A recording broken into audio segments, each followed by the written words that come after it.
¿Cómo le va, diputado? Buenas tardes, ¿Qué bienvenido. tal? Muy buenas tardes, ¿cómo estás? Bueno, un gusto recibirlo nuevamente en Tucumán. Bueno, muchísimas gracias.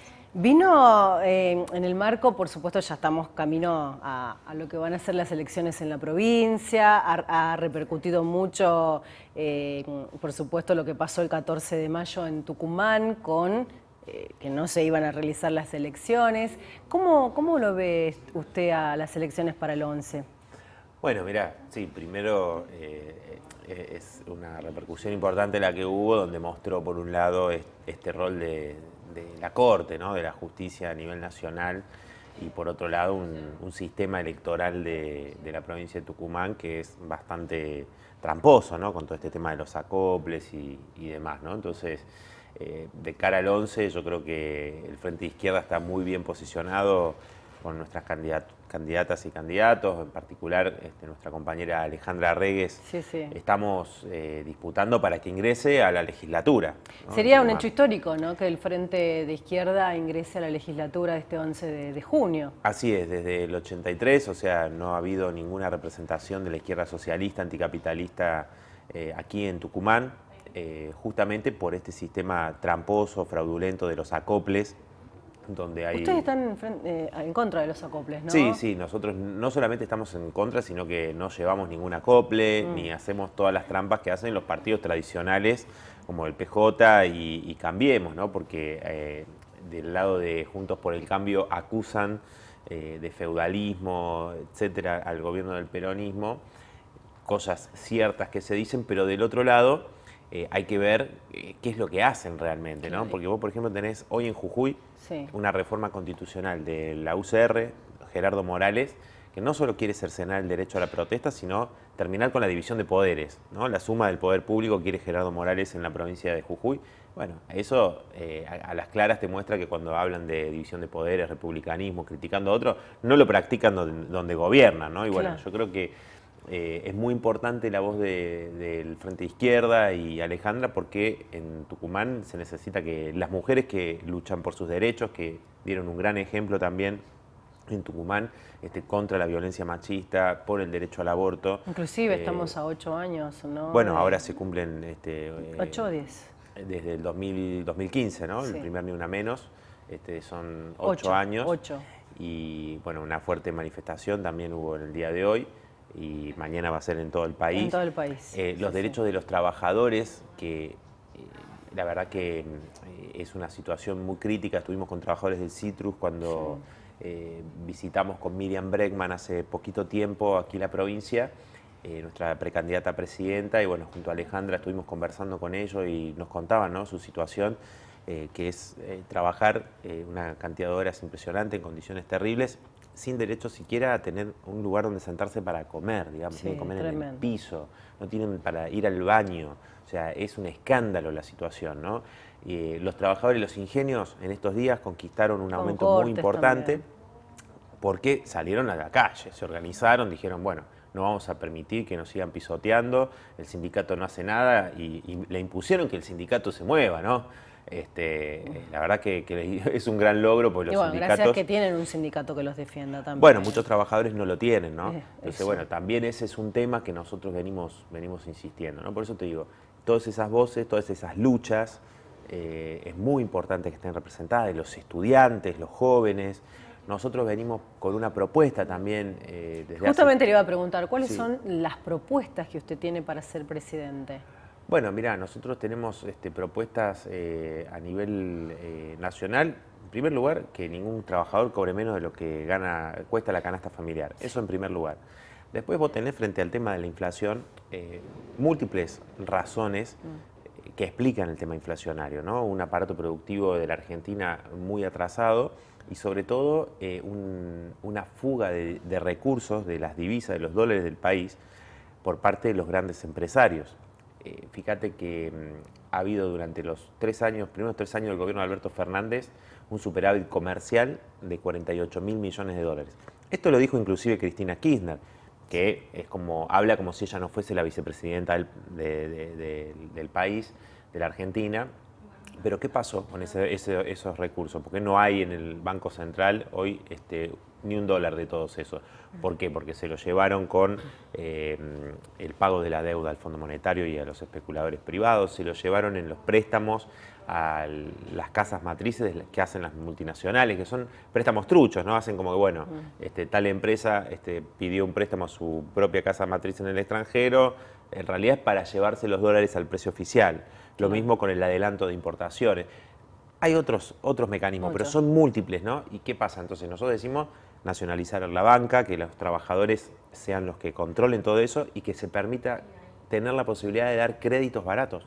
Hoy vos no tenés créditos para la vivienda, para los pequeños comerciantes que la están pasando muy mal. Y para los estudiantes también, para ¿no? los estudiantes, ¿no? Para las necesidades populares. Eso es lo que debería hacerse, digamos, del sistema bancario. No, es un parasitismo puro porque ellos solamente reciben el dinero de los intereses de la LELIQ que le paga el Estado mayoritariamente. Y por otro lado, venimos planteando también el tema de que el comercio exterior esté controlado por los trabajadores y demás.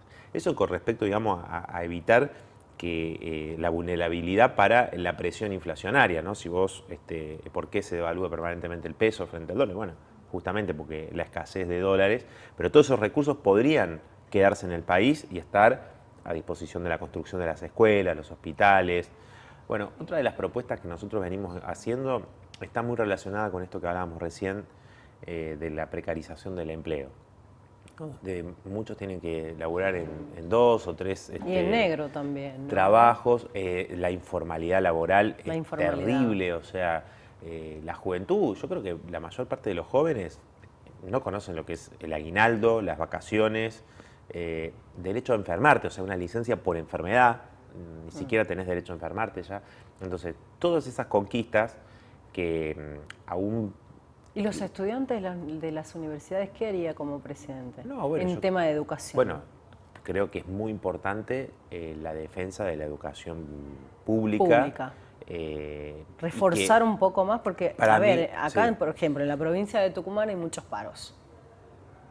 Bueno, que el problema de los paros, los paros de los trabajadores justamente es porque no hay presupuesto, o sea, el recorte que han hecho a la educación, lo discutimos en el Congreso en las sesiones que debatimos el presupuesto de este año. Sí. Sabés que venía con un recorte de 15% a las universidades. 15% recortaron el programa Conectar Igualdad. Claro. ¿No? Es decir, hubo un recorte muy fuerte. Apenas asumió Massa como ministro, 50.000 millones de pesos de recorte a la educación. Fundamentalmente Conectar Igualdad. Pero ¿qué pasa? En las universidades los docentes vienen reclamando en todo el país porque sueldos dignos. Es un escándalo lo que le pagan a los docentes y lo que pasa con muchos que están ad honorem, hablando de precarización del empleo, sí. ¿No? Entonces, que todos los trabajadores docentes tengan plenos derechos, que los estudiantes que no tienen recursos puedan acceder a becas, y también tiene que ver con esta propuesta que yo te decía de la reducción de la jornada de trabajo. Porque, ¿qué pasa? Si vos tenés que, no te alcanza con un empleo, tenés que trabajar en 2, no tenés tiempo para estudiar, muchas veces no tenés posibilidad de pagar alquileres, ¿no? Y en junio vino un nuevo aumento de alquileres. Bueno, entonces nosotros que decimos que todo el avance de la técnica que ha habido, de la tecnología, no vaya en favor de los trabajadores. ¿Qué quiere decir? Que se reduzca la jornada laboral a 6 horas, 5 días a la semana, sin que esto signifique reducir el salario, es decir, que el salario cubra el costo de la canasta familiar. Bueno, muchos pibes y pibas que hoy no pueden estudiar porque trabajan 12, 14 horas. Y porque no tienen eso de la educación pública. Claro, y bueno, puedan ir a la universidad y que también haya becas para esos hijos de los trabajadores que hoy mayoritariamente no acceden a las universidades, ¿no? Pero si vos no destinás un presupuesto... Últimamente los jóvenes, yo escucho, ¿no? Charlan, se quieren ir del país. Ya, yo pienso que, bueno, puede ser algún sector, sí. Pero a ver, veamos lo que pasa en el mundo, ¿no? Es decir, el capitalismo es un sistema irracional que en el mundo está expresándose a través de las guerras, de la destrucción ambiental, del aumento de la desigualdad, de la pobreza, digamos, no es solamente en la Argentina. No es solamente en la Argentina. ¿No? Entonces, ¿qué pasa? Lo que tenemos que hacer es cuestionar el conjunto de este sistema, organizarnos, la juventud, las trabajadoras, los trabajadores, organizarnos y poner en pie una fuerza que diga, bueno, ¿cómo logramos una igualdad real? ¿Cómo evitamos que todos estos recursos que en el mundo es impresionante? O sea, vos tenés los súper ricos, las súper ricos es una cosa increíble, o sea, gente que no va a gastarse sus fortunas ni en generaciones de generaciones de generaciones, mientras hay niños que mueren de hambre, que vos ves que del África cruzan el Mediterráneo y mueren intentando llegar a Europa, que después Sí, son discriminados y maltratados o están en los peores trabajos y sobreviven. Y son ¿no? esclavos también. Y son esclavos, o lo que pasa también en Estados Unidos con muchos latinos, ¿no? Y bueno, eso es el capitalismo, ¿no? Entonces, en realidad, todos esos recursos tienen que estar en función de una planificación racional de la economía, ¿no? En función de las necesidades sociales, ¿no? De cómo el capital rapiña un poco más, ¿no? Y cómo ellos siguen ganando cada vez más, récord de récord de récord. ¿Para qué sirve eso al conjunto de la sociedad? ¿No? Lo que hay que hacer es que toda esa tecnología esté al servicio de las necesidades sociales, como te mencionaba, del desarrollo científico, ¿no? Los recortes que hay en la salud pública. Es un escándalo que la salud pública esté en las condiciones en las que está en la Argentina. Y en muchos países del mundo se discute esto, ¿no? Porque donde tenés el sistema privado, porque tenés a los Milei que en Argentina te dicen, bueno, privaticemos la educación, la salud, ¿Qué dolaricemos. opina de Milei, de su candidatura, lo que está haciendo? Yo creo, digamos, que mucha gente... ¿Es una moda? En parte Sí. sí, ha tenido una enorme difusión en los medios de comunicación. Y también te lo digo porque quizás muchos sectores no conocen qué significan los planteos de Milei en concreto. Los que tenemos algunos años sabemos, en mi caso en mi adolescencia, en los 90, bueno, enfrentamos las leyes que pregonaban una educación de mercado, ¿no? Sí. Y se le puso límites a lo que es la Ley Federal de Educación. Se avanzó igual de alguna manera en aquel momento, ¿no? Pero yo creo que es importantísimo que la gente sepa, es decir, esto se aplicó en Chile. ¿Cómo? Con la dictadura de Pinochet, lo que dice de las escuelas vouchers, ¿no? Es decir, avanzar en un sistema mucho más desigual en lo educativo, educación para los ricos, ¿no? Para una élite, y para los pobres lo peor. Eso es lo que plantea Milei. Lo mismo en la salud. O sea, si estás enfermo y no tenés plata, morite. Solamente se pueden atender los que tienen recursos, o a lo sumo tenés que deambular por hospitales, que en realidad no es un problema de los trabajadores de la salud, ¿no? O sea, de las enfermeras, los enfermeros, los médicos. Mismo. Es justamente que si vos no construís hospitales, no le das los recursos para los insumos, no le pagás a los médicos, hay crisis en distintas especialidades porque no se le paga a los médicos, entonces los médicos Diputado, se van. bueno, hablamos de Milei. ¿Qué opina del gobierno del presidente Alberto Fernández en estos 4 años? Usted que está en la Cámara, como diputado, se cumple su mandato, ahora como precandidato a gobernador. ¿Lo dejó solo, Cristina? Mira, yo creo que es un gobierno desastroso porque acá todo el frente de todo, ¿no? Desde Alberto Fernández, Cristina Kirchner y el propio Massa, que hoy está comandando el ajuste. El ajuste lo está comandando Massa por órdenes del Fondo Monetario Internacional, es decir, los condicionamientos del FMI. Bueno, Massa está llevando adelante las políticas que permiten cumplir o acercarse a cumplir con todas esas metas. Claro. Y bueno, lo está apoyando.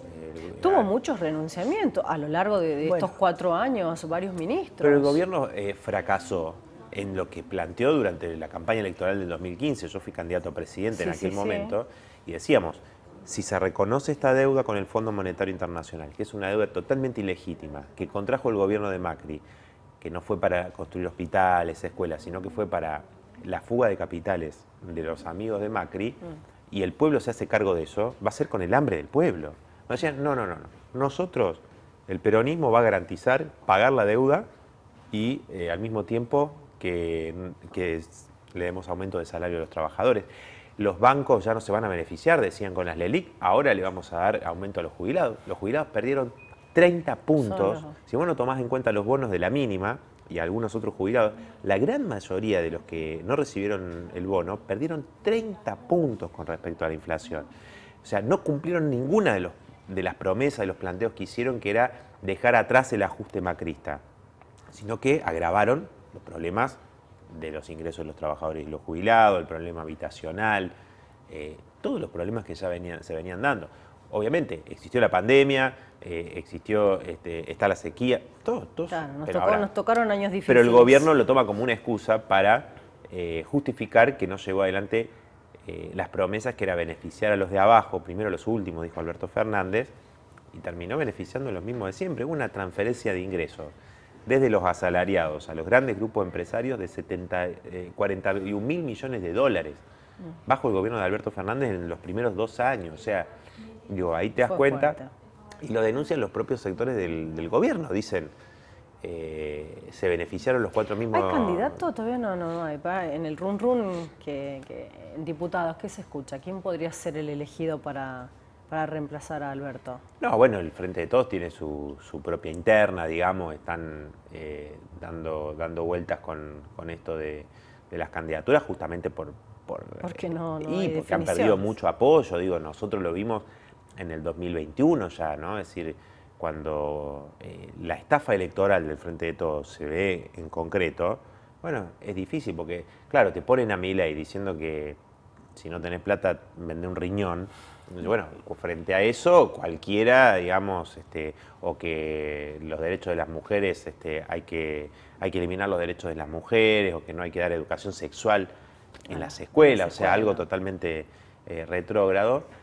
Bueno, ahí vos te das cuenta de esta situación donde en realidad están buscando el mal menor, porque no pueden justificar, explicarle a millones a los que defraudaron con su gobierno, que no cumplieron ninguna de las promesas que llevaron adelante. El 2021 se vio porque la izquierda hizo una elección enorme en Jujuy, ahora nuevamente a gobernador. Fueron la tercera fuerza. Exactamente, 1.200.000 votos en todo el país. Entonces, hoy frente a esta situación donde vos tenés candidatos que te dicen de distinta manera que los que tienen que seguir perdiendo son los laburantes, las mujeres, los trabajadores. La única fuerza que dice no, hay que enfrentarlos y hay otra salida favorable a las grandes mayorías es el Frente de Izquierda, por eso decimos el único voto útil, ¿no? Claro. Diputado, bueno, vino a acompañar a la candidata legisladora Alejandra Reyes. ¿Qué le pide a los tucumanos ya para ir cerrando la entrevista, para este 11 de junio? Bueno, que acompañen a nuestra lista, al Frente de Izquierda y de los Trabajadores Unidad, acá en esta elección del día 11 en la provincia de Tucumán. Particularmente tenemos el desafío de ingresar a la legislatura con Alejandra Arregues como candidata, joven trabajadora, un referente de la lucha también de las mujeres, que ha estado en cada una de las peleas que da el pueblo trabajador de Tucumán y que también le canta a las 40 a los poderosos en la cara, como lo hizo con Mansur en los debates y con los distintos políticos tradicionales que siempre gobernaron para los mismos, para los grandes grupos empresarios, los terratenientes aquí de la provincia, hundiendo en la pobreza a las grandes mayorías del pueblo. Así que bueno, que nos acompañen para que esas voces y esa fuerza de las mujeres, los trabajadores y la juventud se exprese en la legislatura de Tucumán. Muchísimas gracias, diputado. Gracias a ustedes.